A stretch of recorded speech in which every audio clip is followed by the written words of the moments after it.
Të dashur tetovar, Tetovo është një qytet me të kaluar që është e pasur me ngjarje të mëdha historike, por edhe me tragjedi të mëdha. Njëra prej tyre padyshim është masakra e Monopolit. Sot ndodhemi këtu, tek Monopoli Famkeq, ku mijëra shqiptar u persekutuan dhe u vranë pabesisht, ndërsa unë qëndroj para jush si nip i një 18 vjeçari që asa kohë mbijetoi masakrës së Monopolit për të reaguar kundër tendencave për harresën e kësaj masakre. Monopoli për ne nuk është vetëm një vend, është një kujtim i dhimbshëm, një plagë e hapur e holokaustit mbi shqiptarët e Tetovës. E megjithatë, Monopoli nuk i mbijetoi syrit të etur për përfitime. Monopoli është një njollë e zezë për partitë politike.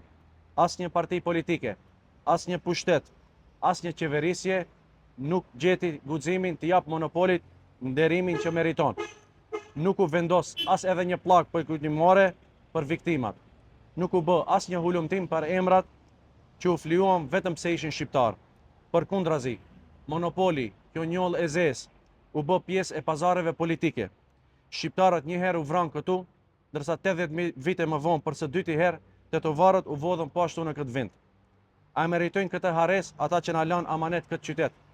A është kjo trashëgimia që duam t'u lëm fëmijëve tanë? Nuk guxojmë të lejojmë që historia të harrohet.